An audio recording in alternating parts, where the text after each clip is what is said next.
నమస్తే మనతో పాటు కాంగ్రెస్ పార్టీ సీనియర్ నాయకులు హనుమంతరావు గారు ఉన్నారు. కాంగ్రెస్ పార్టీ చిత్తశుద్ధితోనే ఒక బీసీకి టికెట్ ఇస్తే అతని పైన ఎన్నో ఆరోపణలు చేస్తున్నారు ప్రతిపక్ష పార్టీ. ఎందుకు ఒక బీసీకి టికెట్ ఇస్తే నవీన్ యాదవ్ పైన ఎందుకంత టార్గెట్? ఏమి లేదు, ఆక్రోశం. వీని మంచోనికి ఇచ్చింది, వీని ఓడగొట్టాలి, అబద్ధాలు చెప్పాలని చెప్తున్నారు. మీరే అంటున్నారు 42% మా ముఖ్యమంత్రి చేసిండా లేదా? మరి అలాంటప్పుడు మరి బీసీకి ఇస్తే మీకేం నష్టం అని మీ బీసీల మీటింగ్లు వచ్చి బీసీలు 42 ఈ పార్టీ వాళ్ళు కూడా అంటున్నారు కదా, అసెంబ్లీలో కూడా పాస్ చేసిండు కదా. అంటే ఇది ఏంటంటే ఓర్వలేనోడు ఏదన్నా మాట్లాడతాడు. ఇక ఓడిపోయినోడైతే నేను మళ్ళీ నేనే వస్తున్నా అంటే కూడా నెంబడి ఉండాలి. 3 ఏళ్ళు ఉందిరా బాబు, ఇచ్చినని చేస్తాం.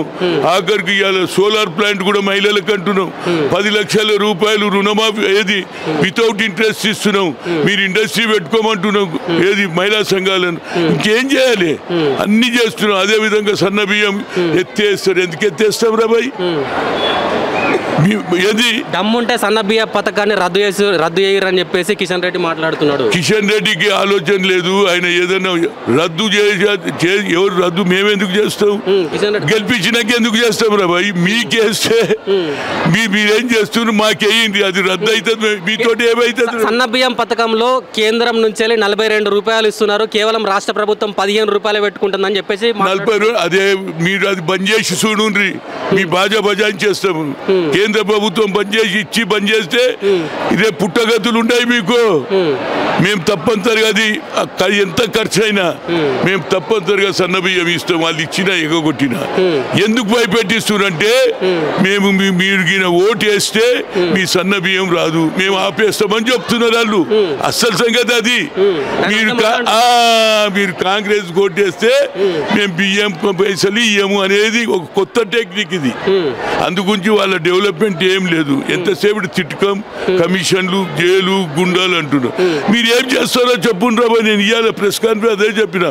What you are doing for this ఏది జూబ్లీ హిల్స్ నియోజకవర్గంలో మా ముఖ్యమంత్రి అన్నాడు కదా, ఏ విధంగా పి జనార్దన్ రెడ్డి ఆ రోజులలో పెట్టిండో అదే అడుగుజాడలు నడుస్తున్నటువంటి నవీన్ యాదవ్ కు తప్పనిసరిగా ఈ 100 కోట్లు ఇస్తా అన్నాడు.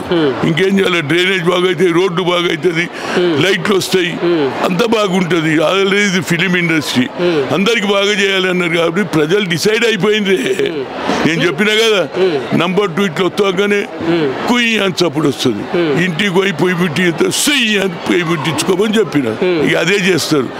ఇవన్నీ ఏది మీడియాలలో సృష్టించి కాంగ్రెస్ ను అన్పాపులర్ చేసి ఓట్లు తీసుకోవాలని చూస్తున్నారు. మేమేమంటున్నాం? ప్రజలకు ఇచ్చిన హామీలు పూర్తి చేసినాం, ఒక మహిళలకే ఇయ్యలేదు. ఆ మహిళలకు కూడా ఇంటికి ఒక్కరికి ఇస్తామని చెప్పినాం. బంగారం అయితే ఇచ్చే సేమ్లో లేవు. ఎందుకంటే వీళ్ళు తప్పు చేసింది మాకు తెలియదు కదనే. కనుక అది మిగతా అన్ని చేస్తాం.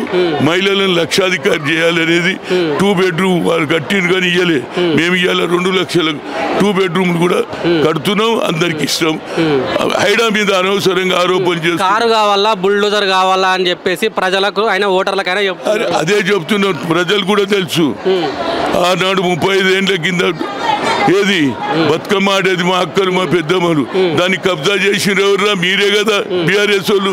ఇవాళ మా ముఖ్యమంత్రి వచ్చిన తర్వాత దాన్ని ఏది బాగు చేసి 5 నెలల్లో చేస్తే బతుకమ్మ కాదు, రోజు 60 ఏంటంటే 70 ఏండ్ల ముసలోళ్ళు ఇట్లా నడుస్తున్నారా లేదా? వాకింగ్ చేస్తున్నారు.